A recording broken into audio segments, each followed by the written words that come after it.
retórica del cuento vinculada entonces a la brevedad, lengua atravesada por la oralidad, poder de sugerencia, digamos, que encuentra el procedimiento correspondiente en la elipsis y la omisión, y la búsqueda de una intensidad que se traduce, ¿sí?, en la búsqueda de un efecto que busca justamente transmitir una sensación de vida. Creo que no se lo subí, pero Quiroga tiene el decálogo del perfecto cuentista.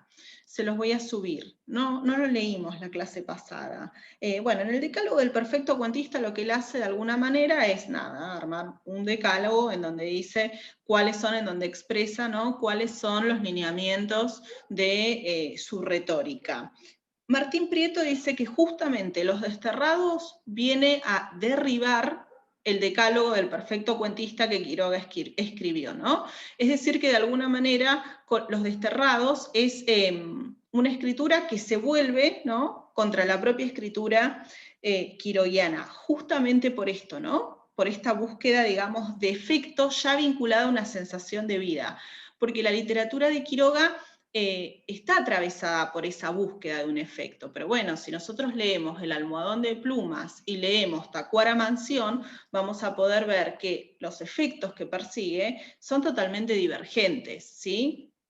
Entonces, en este punto es que la búsqueda del efecto persigue esta sensación de vida, ¿no? Y en este punto es justamente, ¿no?, que podemos pensar que para lograr justamente esa sensación de vida, Quiroga necesita correrse de ese centro, ¿sí? No puede encontrar esa sensación de vida escribiendo desde un café porteño, ¿sí? Bien, esta búsqueda, este efecto que él persigue, dice Avaro, necesita necesariamente de la autenticidad. A esto me refería, ¿no?, con esa necesidad de huida, con esa necesidad de fuga. Sin esa autenticidad no podría impresionar vividamente al lector en relación a aquello que está narrando.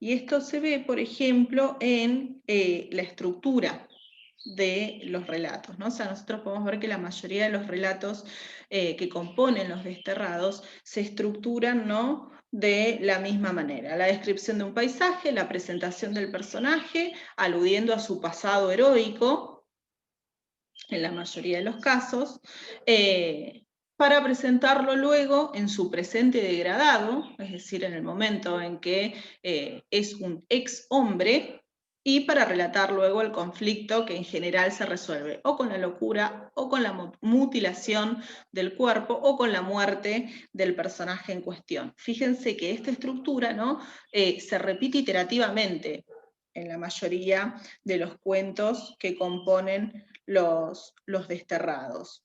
Justamente a partir de eso, ¿no?, es que Quiroga quiere construir ese efecto para generar a su vez un efecto vividamente auténtico que impresione al lector, podríamos decir. Bien.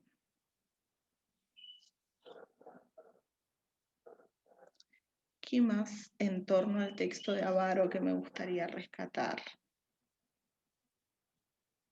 Bueno, de ahí pienso, ¿no?, que la presentación, cuando uno va a el cuento Los Desterrados, él empieza justamente así, ¿no?, diciendo: Misiones, como toda región de frontera, es rica en tipos pintorescos. Suelen serlo extraordinariamente aquellos que, a semejanza de las bolas de billar, han nacido con efecto. Bueno, de lo que se trata justamente es de que el lector pueda experimentar en su lectura ese efecto, ¿sí? Esa sería, según la lectura de Avaro, ¿no?, la gran apuesta estética de Quiroga. Ah, y una cosita más. en torno a la literatura quiroguiana y a la construcción de esta zona y de este ambiente, ¿no? Y todas las implicancias que esto tiene en relación a los postulados de Quiroga. No tenemos que confundir el realismo quiroguiano, ¿no? Que se articula a partir de esta zona de frontera que él construye con un mero afán pintoresquista. ¿Sí? No es un realismo que trate de dar cuenta tal y cual del paisaje y presentarlo ahí, ¿no? En una suerte de realismo entendido como reflejo. No es eso el realismo quiroguiano, es mucho más complejo, y tampoco tenemos que entenderlo como una literatura y un realismo que se agote en el mero regionalismo, ¿no? Las pretensiones estéticas de Quiroga no son dar cuenta, digamos, de los tipos y las características de una región, ¿no? Es eso. Por eso vuelvo a esta idea que mencionaba minutos atrás, de que hay, digamos, una verdadera construcción ficcional en torno a esa zona y a esos tipos, que seguramente, digamos, estas zonas fronterizas coadyuvan a que uno se encuentre con este tipo de personajes, sí, desde ya, pero quiero decir, no tenemos que pensar el realismo quiroguiano o agotarlo, ¿sí? En una mera concepción regionalista o pintoresquista, porque no es eso, es mucho más complejo y no es lo que Quiroga pretende tampoco. Bien. De hecho, la lengua de los personajes, digamos, más allá de que hablamos de una lengua de frontera, que también se ve muy claramente, ¿sí? En el cuento Los Desterrados, tampoco tiene que pensarse, digamos, como una transcripción del habla de... No, hay ahí un trabajo, digamos, también sobre la lengua. Bien, ¿y qué más en torno al texto? Por eso, digamos, no podemos pensar, volviendo al inicio, que el espacio es construido dialécticamente. Hay una trialéctica ahí del espacio que complejiza de alguna manera la construcción de ese espacio y los personajes que pueblan ese espacio y su vínculo, ¿sí? Con el ambiente, con la zona o con el espacio. De hecho, si nosotros lo hablábamos en la clase pasada, ¿no? Pero vamos a la estructura del cuentario, vemos que está dividido en dos grandes partes, el ambiente y los tipos, ¿sí? Una primera lectura bastante ramplona, bastante sencilla, podría decir que lo que pretende Quiroga es manifestar o poner en evidencia, relatar, mejor dicho, representar sería el término, de la influencia del ambiente en determinados tipos sociales. No es solo eso, sino caeríamos en una literatura de corte netamente determinista, ¿sí? No es lo que Quiroga pretende, muy por el contrario, digamos. El ambiente hace a los tipos, pero los tipos también hacen al ambiente, ¿sí? Por eso no puede haber tampoco un determinismo ahí entendido en términos cambacerianos, ¿no? Bueno, mucho menos sarmientinos. Bien, ¿por dónde seguimos? ¿Hasta acá alguna duda, algo que quieran preguntar?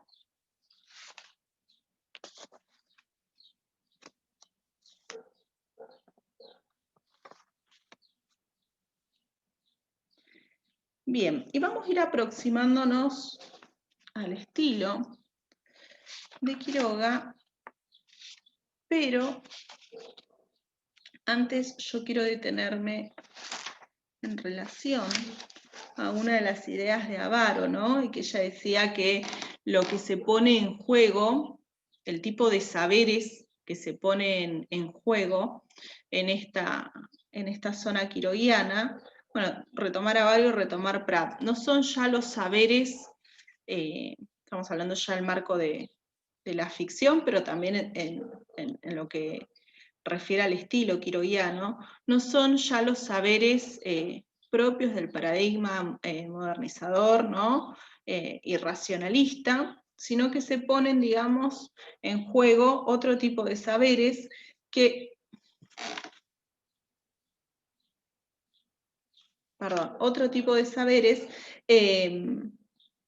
que tienen que ver, ¿no? con la vanguardia técnico-profesional y con cierto cientificismo, podríamos decir, que atraviesa el texto. Nosotros la clase pasada decíamos que Quiroga era bastante adepto, ¿sí?, a las innovaciones científico-tecnológicas, que era un hobby. De hecho, es a modo de hobby que se aproxima a la fotografía, y es eso lo que le permite, digamos, realizar ese viaje con Lugones como fotógrafo oficial, digamos, de ese viaje que realiza Lugones. Y un poco es esto, digamos, lo que retoma Sarlo en su texto Quiroga y la hipótesis técnico-científica. Ella repara, digamos, en la gran cantidad de material de carácter extraliterario del que se vale Quiroga para construir sus cuentos, no en los términos de Puy, ¿sí? No va por ahí. Pero sí es cierto, observa Sarlo, que Quiroga tenía un gran interés en estas prácticas, que iban desde las nuevas invenciones vinculadas a la química, la fotografía, el cine. Bueno, hacia el final de su vida Quiroga escribe mucho sobre cine. Y lo cierto es que, bueno, también casi como al modo de él va armando talleres, como sus personajes de Los Desterrados, de donde va improvisando, digamos, ciertos inventos. Es así que se pone a investigar sobre la galvanoplastía, sobre la electrólisis. Estos son elementos, digamos, que de alguna manera Sarlo vislumbra en sus operaciones y procedimientos literarios. La electrólisis, porque justamente es un proceso químico por medio del cual una sustancia o un cuerpo inmerso en una disolución, se descomponen por la acción de una corriente eléctrica, ¿no? Bueno, ella ve que ciertos procesos, que ahora vamos a ir desglosando, ¿no? Y ciertos procedimientos en la construcción de los cuentos se vinculan, ¿no?, con algunos procedimientos de carácter químico. Probablemente, digamos, esta pasión de Quiroga no es original. Art tenía, ¿no?, los mismos intereses. Probablemente esto responda, ¿no?, a cierto aire de época, podríamos decir, y al acelerado proceso de modernización que se vive en la ciudad. Recordemos que es un texto de 1926, el de Los Desterrados.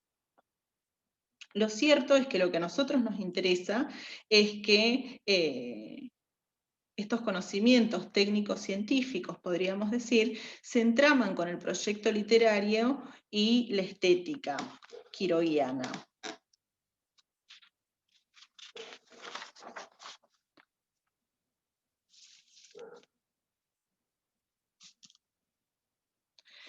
Bien, el vínculo que Quiroga establece con lo técnico trasciende lo meramente temático que podemos observar en sus cuentos. Más bien se vincula con este carácter artesanal, ¿no?, que mencionábamos en torno a su literatura, y con este saber hacer del que habla Avaro. Fíjense que nuevamente no estamos acá en el plano de los procedimientos, las operaciones y también del estilo quiroguiano. Su interés por la técnica, por otra parte, manifiesta una cercanía, podríamos decir, efectiva con los materiales y las herramientas que se vinculan a este saber hacer y que señalan nuevamente una empresa de vida, podríamos decir. Y un trabajo artesanal con la palabra, ¿no? Un trabajo artesanal con la palabra que por otro lado se encuentra atravesado por cierta impronta experimental con la palabra.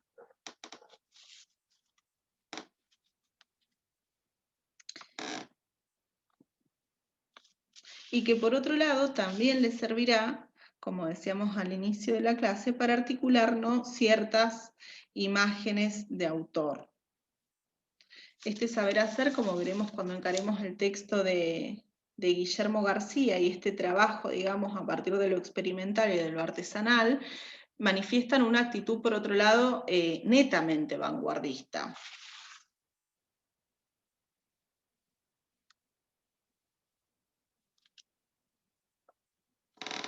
Y como decíamos en torno al texto de Avaro entraman, ¿no?, este saber hacer en la literatura y este saber hacer en la vida, porque de alguna manera también Quiroga debe servirse en la vida, cuando se va a misiones, de estas empresas experimentales de carácter técnico-científico. Lo cierto es que todo esto le sirve a Sarlo para decir que en realidad, en los cuentos de Quiroga, habita una cierta imaginación técnica. Ese es el concepto en realidad que a nosotros nos interesa. Una cierta imaginación técnica que, como dijimos, se ve en lo temático, sí, desde ya, pero también en los procedimientos y en las operaciones. A partir de esto, y vinculado a las figuras de autor, dice Sarlo, Quiroga genera así una imagen de escritor totalmente novedosa para el Río de la Plata, ¿no?, que se vincula con este carácter vanguardista que comporta el trabajo, ¿sí?, con la tecnología, pero que también, dice ella, tiene ciertos sesgos naturalistas. ¿Por qué? Porque suponen la presencia de cierta experimentación en primera persona para generar un efecto de objetividad y que a la vez configuren, ¿no?, una subjetividad.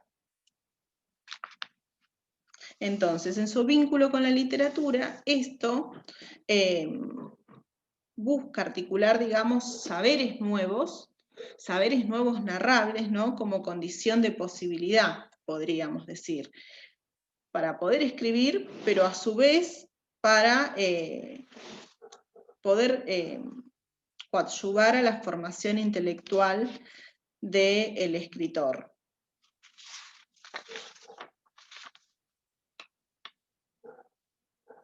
El escritor puede encontrar en esos saberes, diríamos nosotros, instancias plausibles, ¿no?, para configurar su propio imaginario.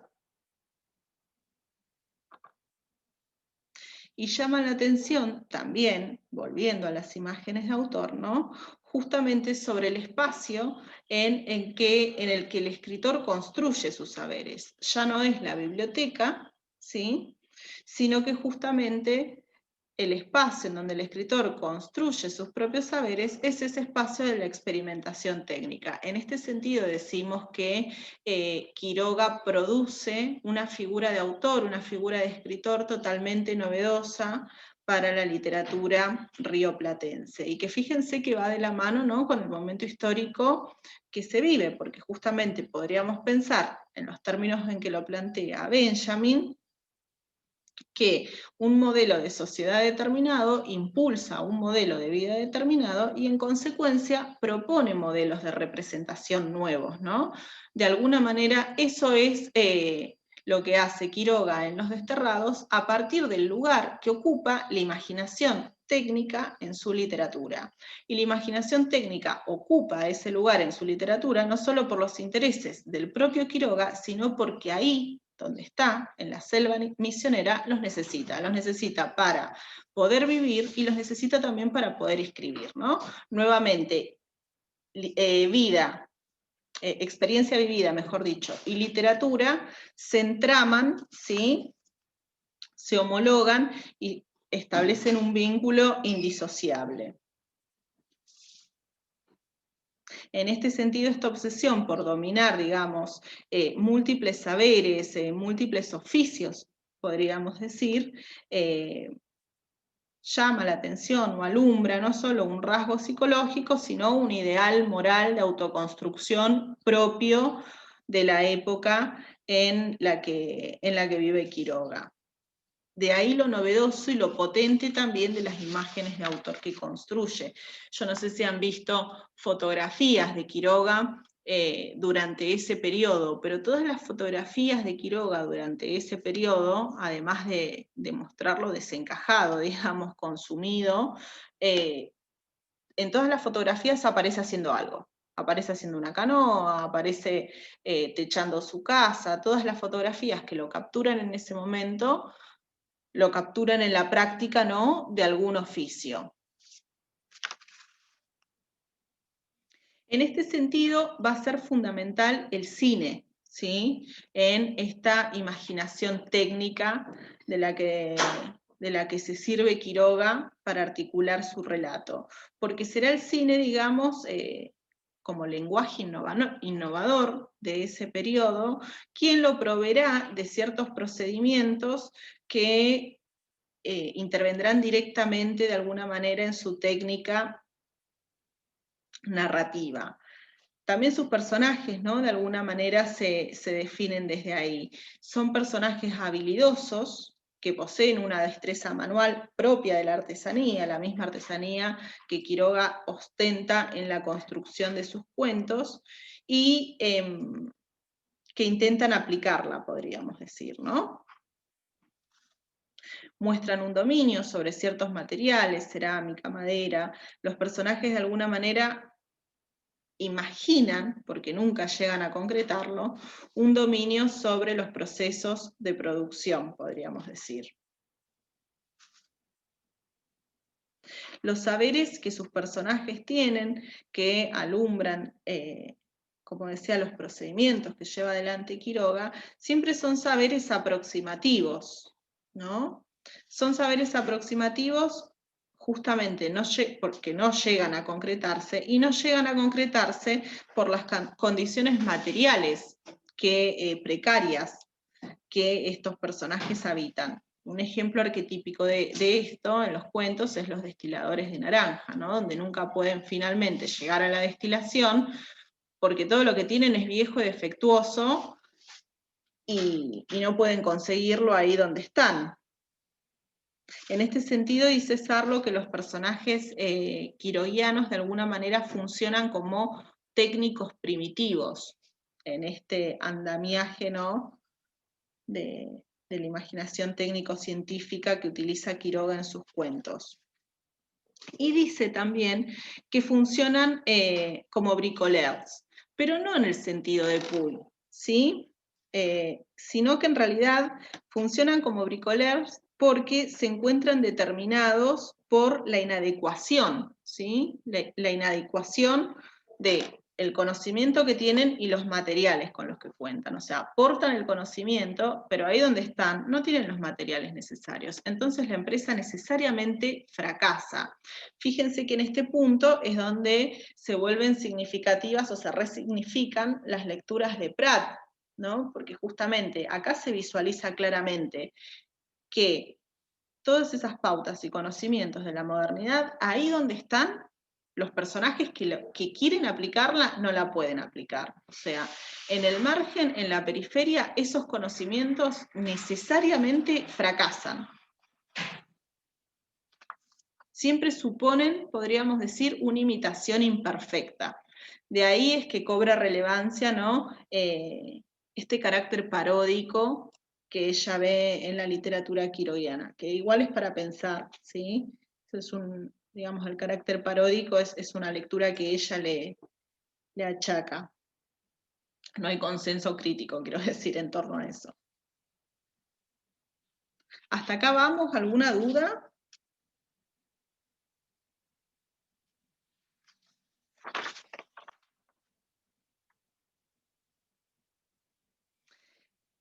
Podríamos decir, entonces, vinculado a estas imperfecciones, es que justamente este carácter imperfecto, esta carencia, se termina proyectando y se cierne sobre los cuerpos de los personajes, ¿no? Y las diferentes, ya sea mutilaciones que van sufriendo o los costos que van pagando con su propio cuerpo. Los aparatos fabricados entonces siempre funcionan como imitaciones deformadas, dijimos. En ese punto es que son un bricolage, ¿sí? Es ir tomando un poquito de cada cosa para poder articular esa maquinaria o esa experiencia técnico-científica imperfecta.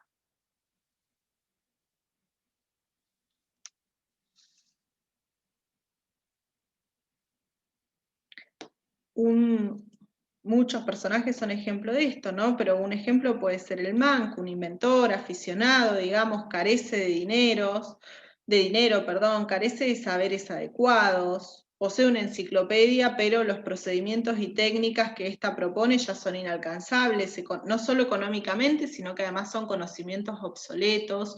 En ese punto, digamos, es que la imaginación técnico-científica sirve justamente para construir esa zona, alumbra el vínculo, experiencia y poética, como decíamos, pero sobre todo, ¿no? Contribuye a crear ese ambiente quiroguiano. En este sentido, dirá Sarlo en torno a Quiroga, que una noción fundamental es la de pionerismo técnico. Pionerismo técnico que alumbra su poética, como dijimos, que alumbra su imagen de autor, las imágenes autorales que él articula, y que también se entrama ahí con los conflictos y con la configuración de sus propios personajes. Este pionerismo técnico viene a poner de manifiesto, o puede leerse, dice Sarlo, como una de las formas de la aventura moderna americana en la frontera.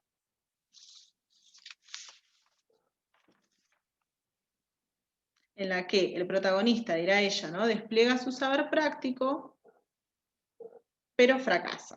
Y es justamente eso lo que le proporciona a Quiroga un esquema de conflicto y suspenso.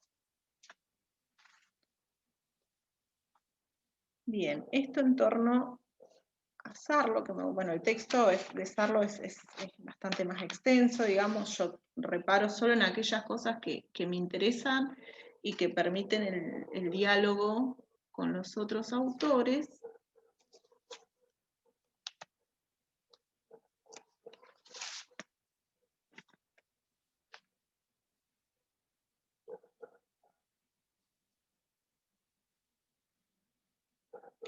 Por otro lado, me quedé pensando, ¿no? en esto que trabajamos de Avaro y de Sarlo, y este carácter artesanal que ellos ven en su trabajo, ¿no?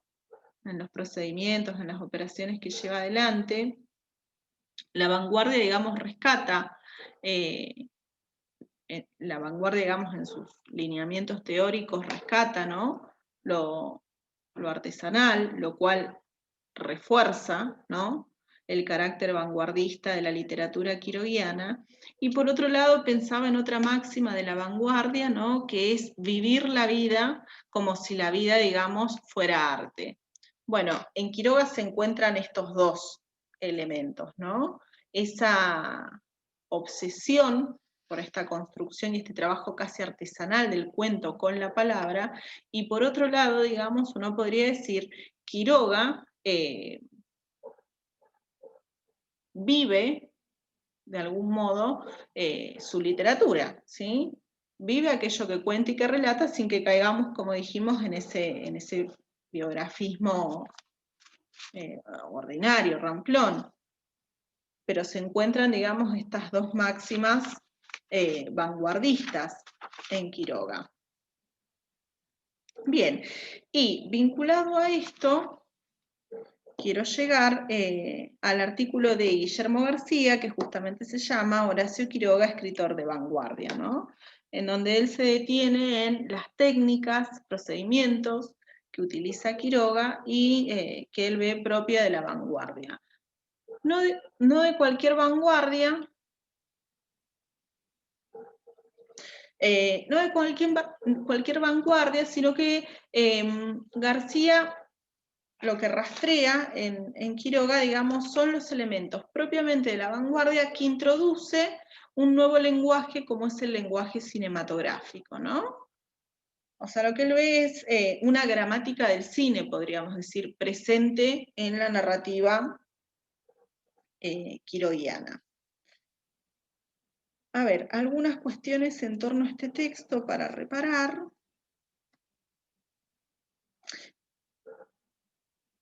digamos, una de las cuestiones en las que repara Quiroga, digamos, para ir construyendo su hipótesis de lectura, es que él ve en Los Desterrados un texto orgánico, que lo es absolutamente orgánico, por eso hablamos también de un cuentario, y que sin embargo, ¿no?, está compuesto de cuentos que fueron escritos en un lapso bastante importante de tiempo, ¿no? Una producción que va de 1918 a 1925.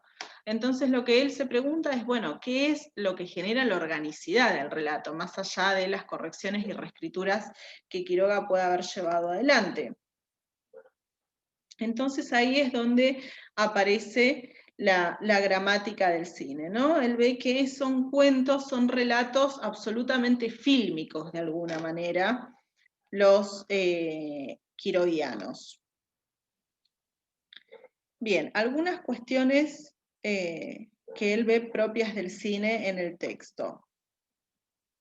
Una tiene que ver, ¿no?, con un mecanismo, podríamos decir, de compresión que se vincula con la elipsis y que refiere a esta estructura que yo mencionaba de los cuentos, ¿no? O sea, no se cuenta demasiado sobre los personajes, sino que en realidad se establece la situación inicial, se establece, digamos, el pasado heroico del personaje, se establece su presente degradado y luego el conflicto en cuestión. Entonces es como que de alguna manera lo que se hace ahí es comprimir una vida en 2 o 3 escenas. Casi como hace Borges en Biografía de Tadeo Isidoro Cruz unos años después, ¿no? Podríamos decir que a partir de ese mecanismo de compresión, podemos concluir, ¿no?, que a partir de ese mecanismo de compresión que él utiliza, de los recursos que pone a disposición se construye o se narra una vida entera en la frontera, ¿no?, a partir de 2 o 3 escenas. Esta compresión además se ve de algún modo resignificada por el laconismo de los personajes. No son personajes, digamos, que cuenten demasiado de sí mismos, ¿no? Y se refuerza mucho más este mecanismo cuando llamamos la atención sobre justamente la economía narrativa de los cuentos. En este sentido, un procedimiento que va a ser fundamental va a ser la elipsis, ¿sí?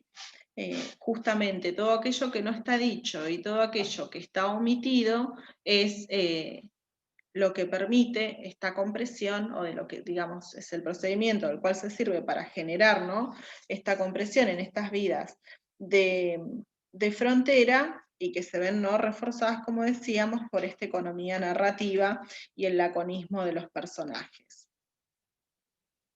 Esto, por otro lado, genera, mejor dicho, nos da la pauta sobre otra característica, ¿no?, de su literatura, que es el carácter fragmentario, ¿no? Porque, bueno, todo se articula a partir de estas 2 o 3 escenas, a partir de los cuales se construye esta vida de frontera. Entonces, tenemos como característica la fragmentación, ¿sí?, la compresión como mecanismo como mecanismo propio del cine, que se cuela ahí en la literatura quiroguiana, el empleo de la elipsis como tal. Otro procedimiento netamente cinematográfico es el flash forward o el proyectar hacia adelante. Esto se produce cuando en un primer párrafo, ¿no?, como puede ser en Los Desterrados, encontramos funciona ese primer párrafo germinativamente, ¿no?, y encontramos ahí, nos adelantan cosas de personajes que luego encontraremos en otros cuentos. Por ejemplo, nos dice, ¿no?, en el cuento Los Desterrados: así, Juan Brown, que habiendo ido por solo unas horas a mirar las ruinas, se quedó 25 años allá. El doctor Els, a quien la destilación de naranjas llevó a confundir a su hija con una rata. el químico Rivet, que se extinguió como una lámpara, demasiado repleto de alcohol carburado, y tantos otros que gracias al efecto reaccionaron del modo más imprevisto. Fíjense que acá aparecen, digamos, actúa germinativamente porque acá aparecen personajes que luego aparecerán en otros cuentos. Bien, a este procedimiento, ¿no? Es al que llama García flash forward y lo ve como un procedimiento propio de el cine. No sé qué pusiste en el chat, Julieta, porque no llegué a ver. Bueno, sí, claro, la simultaneidad como un procedimiento también propiamente cinematográfico que está dado justamente, ¿no?, por la alternancia y la presencia de estas historias. De hecho, hemos mencionado la clase pasada que justamente algo que suele ocurrir es que personajes, ¿no?, que aparecen como personajes secundarios en un cuento, luego son personajes principales en otro cuento. Fíjense que los personajes ahí y esta simultaneidad que va ocupando, digamos, tiempos y espacios diferentes, va generando esta organicidad en el relato. También la perspectiva que se utiliza en relación a la construcción, la focalización, mejor dicho, del espacio es propia del cine. Porque si nosotros vamos a los cuentos, vamos a ver que el espacio se focaliza de lo macro a lo micro, ¿no? De hecho, si vamos al primero de los cuentos, El regreso de Anaconda, donde se nos traza el ambiente, ahí, digamos, la perspectiva de ese espacio atiende lo macro, ¿no? Es la selva misionera. Luego, conforme, digamos, vamos transitando los relatos que componen los tipos, vamos viendo cómo se va precisando, focalizando esa mirada. Entonces, de la selva misionera pasamos a San Ignacio, de San Ignacio pasamos a Ibiraromí, y de Ibiraromí, el pueblo, pasamos al bar, ¿no? Porque además todos estos relatos que va recolectando este narrador, le llegan desde el bar, le llegan, digamos, son historias que le van contando otros, ¿no? Bien, ¿qué otro elemento? Bueno, el quiebre del orden cronológico, justamente por esta simultaneidad con que operan los personajes, ¿no? El químico Rivet, por ejemplo, muere en Tacuara Mansión, pero reaparece en los destiladores de naranja.